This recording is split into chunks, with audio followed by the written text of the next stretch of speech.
Presidente Ernesto Ortiz Gómez, el placer, por supuesto, tenerte para el programa El Estadio, 30 años en Durazno. Buenas noches, bienvenido. Bueno, buenas noches, un abrazo grande para todo Durazno y para toda tu teleaudiencia del estadio y un gusto estar compartiendo contigo un poco el cierre del año, ¿no? Que es lo que Justamente, estamos buscando hacer. ¿cuál es la idea de esta noche, por ejemplo? Un poco cerrar todo lo que se ha venido Sí, trabajando. charlar un poco sobre lo que ya hemos hecho, lo que nos pudo haber quedado en el debe y lo que proyectamos para el año que viene, sabiendo que este grupo le queda un año de mandato y después ya tendremos que llamar a elecciones para la renovación de autoridades, que como habitualmente organizamos el charrúa y después hacemos la revista, nos vamos a tomar algún mes más para cerrar el balance 2026, la memoria, llamar a asamblea y fijar las elecciones que serán en marzo o abril del 2027. Las tendríamos que hacer al cierre del 2026, pero sería como dejarle a la nueva directiva que haga el balance, que haga la memoria, y es mejor entregar toda la actividad cerrada, digamos, ¿no? Ernesto, vos sabés que este momento para nosotros es lindo para aprovechar a preguntarte algunas cosas de Ernesto Ortiz Gómez, que no conocemos. Contame un poquito tu historia, bancario, ex árbitro, contame un poquito Sí, cómo yo llegás al de chico quería periodismo. hacer deporte, yo soy zurdo para muchas cosas. Para Y, todo. entonces un día jugando en el parque, no sé, con gurises, me vio una persona, habló con mi padre que quería que yo fuera maeso y mi padre dijo que no, que yo tenía que terminar la escuela y no le gustaba. Y después a mí me gustaba mucho el básquetbol, yo soy hincha de Huelcan, tuve la fortuna de ver jugar a Moglia y y mi papá tenía un empleado que era jugador de Huelcan y me quiso llevar a Huelcan, porque yo tenía un tablero en el patio de mi casa y me pasaba tirando. Y me quiso llevar a Huelcan, yo ya tenía 12 años y mi padre dijo que no. Y eso me quedó, ¿viste? A mi viejo se lo reproché, pero yo qué sé, ya está. Entonces yo siempre quise algo del deporte y a mi abuela le leía los diarios, ponía voz de informativista y mientras mi abuela cocinaba le leía los diarios. Y leía los diarios mirando al espejo, entonces hacía la voz de Feo, que estaba en Carve, que es el que se escuchaba en mi casa. Y le leía los titulares leyendo el diario El Día a mi abuela. Y mi abuela me decía, vos tenés que relatar, porque yo agarraba, me hacía botoncitos en esa época y me armaba los cuadros y hacía los partidos. Y bueno, y yo qué sé, no pude hacer radio, me casé muy muy salí a trabajar para ayudar en casa. ¿Qué familia tenías, Ernesto? Y mi padre, mi madre y 3 hermanos más. Y ¿Barrio? ¿Barrio? En Cordón, nací, me crié en el Cordón, ahí en lo que hoy es Rodó y Blanes, era La Valleja y Blanes, cerca del Llava ahí. Y vi un aviso en el diario El Día de que había un curso de jueces de básquetbol. Y yo fui, me anoté, tenía 19 años, ya estaba casado, ya tenía una hija, Diego estaba en camino. Hice el curso en el año 76. Mis instructores fueron Mario Hoppenheim y Julio Dutra. Wow, por favor, si no aprendía. Y de esa generación salieron unos cuantos jueces: Horacio Rivera, Hugo Pomier, Freddy Dunajé, se me puede escapar alguno, el hermano de Atilio, Neder Sebastiani, Carlitos Burdillón, que éramos muy amigos, Medina, un muchacho Néstor Medina, que estaba muy vinculado al Club de Arrañaga, y arbitré como 8 años, casi 9. En esa época había hasta cuarta de ascenso, había formativa, había mucha actividad. Yo cuando terminé el curso y empecé a arbitrar, llegué a hacer en un mes hacía 80 partidos. Había muchísima actividad en todo Montevideo. Todas las categorías. Y en todas las categorías había clubes por todos lados. Y había cuarta de ascenso. En cuarta arbitrabas la reserva y después te quedabas como árbitro del primero junto con el que mandaban de juez principal. En tercera hacías la reserva y si faltaba el árbitro del primero te quedaba de árbitro. Y hacía reserva y primero de cuarta, reserva y primero de cuarta, reserva de tercera o primero de tercera, reserva de segunda, reservas de primera, Ya el segundo año hacía reserva de primera, debuté en cancha de Bohemio haciendo Bohemio y Cordón. Y así estuve, y un día me ofrecieron en un programa de radio en CX42 ir los sábados y hacer información del básquetbol. Era una cosa media rara porque si yo era juez, dar información, no sé si la opinión, pero me encantó, me gustó mucho. Después al poco tiempo me ofrecieron si quería ir entre semanas, y cuando quise acordar estaba yendo prácticamente todos los días a la radio, me entusiasmaba mucho.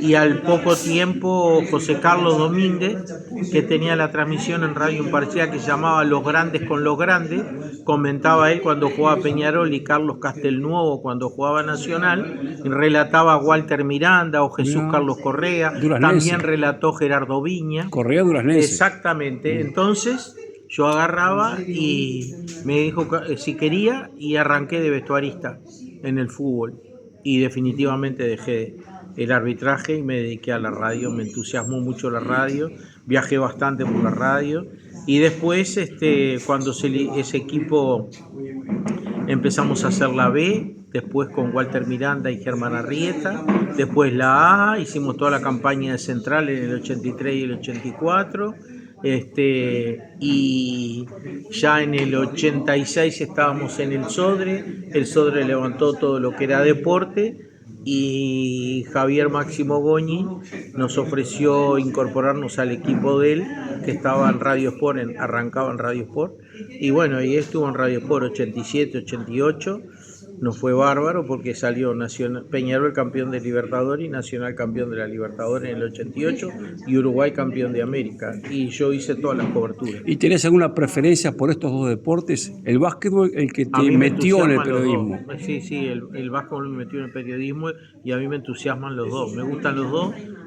Por haber arbitrado, sigo de cerca las modificaciones y lo entiendo, el básquetbol. ¿Y te permitió vivir del periodismo o tenías que hacer otra cosa? No, tenía que hacer otra cosa. Yo aprendí a producir, porque era una época que había que producir también. Aprendí a producir porque me enseñó Germán Arrieta a producir. Entonces ya cuando estábamos en CX42 yo producía. ¿Producir que era? ¿Vender avisos? Vender avisos, y yo siempre fui productor. Con Goñi, aparte de producir, tenía un salario, nos pagaban muy religiosamente, muy bien. Y en el año 79, cuando empiezo, ya llevaba 3 años de juego de básquetbol, me sale la oportunidad de un concurso para banco y me fue muy bien en el concurso y salí entre los 3, éramos como 35, y cuando quise acordar me fui un viernes del trabajo en que estaba y el lunes arranqué en el banco en el año 79 y de ahí me jubilé con 32 años de actividad. Entonces hice al tiempo el básquetbol solo y el de periodismo, y el primero básquetbol y banco y después periodismo y banco. Y en algún momento que tuve algunas responsabilidades importantes, dejé un poco la parte de la dirigencia y el periodismo deportivo para dedicarme full time al banco, porque ya tenía un cargo gerencial y era importante. Después ya agarré otros rumbos por allá por el 2004, me fui de la banca, agarré un incentivo y me dediqué a hacer otras cosas, y me vino a buscar Ariel Giorgi, el querido Ernesto Mateo. Antes de ir al círculo, antes de ir al círculo, la historia del referato en el básquetbol con la familia es muy particular. Claro, porque yo iba a arbitrar y tenía un compañero del grupo de mi generación, Vázquez, y me llamaba y me decía: che, hoy tenemos partido los dos juntos, ¿vas a llevar a Diego? Era chiquito. Le digo, sí, lo puedo llevar. Dice, no, porque así yo llevo a Adrián. Adrián es el hijo de él. Y así, dice, porque, viste, lo saco un poco y cosas, como es domingo y hacíamos formativa. Entonces Diego y Adrián llegaban a la cancha, se conocieron, les dábamos una pelota y ellos se entretenían, le comprábamos algo en las cantinas de los clubes. Y hoy Diego y Adrián son compañeros, son jueces de básquetbol los dos. Qué increíble, ¿no? Y bueno, y Diego agarró el gusto también por el arbitraje. Él jugaba al básquetbol, jugó en Nacional, jugó en Larrañaga, era muy buen jugador de fútbol, estuvo en Peñarol, estuvo en la quinta de Peñarol de Pacheco, Rotundo, varios jugadores más. Pero él quería jugar, yo lo que quiere jugar, entonces arrancó para el fútbol de salón y siguió con el básquetbol. Y un día le dijeron si quería arbitrar y creo que hizo alguna práctica o algo, hizo el curso y arrancó hace 25 años. Que recibió Allí recientemente. conoció a Vivian, que formalizaron su pareja, y mi nieto también ahora tiene 27, va a cumplir, no, ya los cumplió, y está en categoría nacional y está arbitrando y dicen que arbitra bien, yo lo he visto, me gusta cómo hace, es muy técnico y lee bien el partido. Y mis nietas, las hijas de Diego, hacen estadísticas en el básquet. Entonces el otro día me dijo uno, dice, si vas a una cancha de básquetbol y no hay un Ortiz, no es básquet. Increíble, ¿no? Ernesto, ¿y qué importante es el círculo de periodistas deportivos para la función, para la tarea, para el oficio? ¿Hay una real cabalidad de lo que significa la agremiación y demás? A nosotros nos faltan muchos colegas que están fuera del círculo que a lo mejor podrían ingresar y formar parte del grupo, ¿verdad? Y creemos que sí, que están dadas las condiciones. Nosotros cada vez tenemos más tarea en trabajar por el reconocimiento a la profesión y a las facilidades de prensa en todos los escenarios deportivos. Vivimos una era muy complicada en el tema del tema laboral, ¿no? Se ha precarizado mucho el trabajo del periodista y han mutado las relaciones laborales y los medios lo que más están sufriendo, ¿no? Y después, Y el surgimiento de otras alternativas también, claro, electrónicas. Sí, el tema de los creadores de contenido, ¿no? Y el uso de la inteligencia artificial, además. Y todo ese tema lo estamos trabajando, pero además están los temas de que cada vez hay mucha más atención de las federaciones internacionales, del Comité Olímpico, sobre los pagantes de derechos. Y el hecho de priorizar a los pagantes de derechos le está quitando espacio a los periodistas de medios tradicionales. Es una cosa que hay que conjugar muy bien, que hay que atender muy bien, y para eso hay que mantener relaciones fluidas a nivel internacional y local. Por eso la semana que viene vamos a tener una reunión con la AUF, porque ya empieza el proceso de acreditaciones para la Copa del Mundo. Tenemos una buena relación con la Federación de Básquetbol. Vamos a tener varios partidos aquí en Montevideo sobre las ventanas de clasificación al Mundial.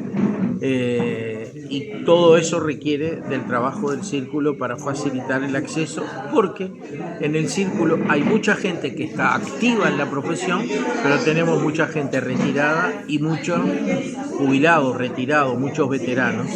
Que no son aportantes incluso, ¿no? Y que quieren, claro, que son vitalicios y que quieren ir a los espectáculos, y trabajamos para que continúen recibiendo espacios, lugares, cupos para poder ir a los espectáculos. A veces tenemos que hacer sorteo porque no dan los espacios, pero en general lo estamos pudiendo conseguir, pero requiere mucho trabajo político y de muy buenas relaciones con todo el espectro, ¿verdad? Una última cortita porque ya están llegando los comensales a esta reunión del círculo.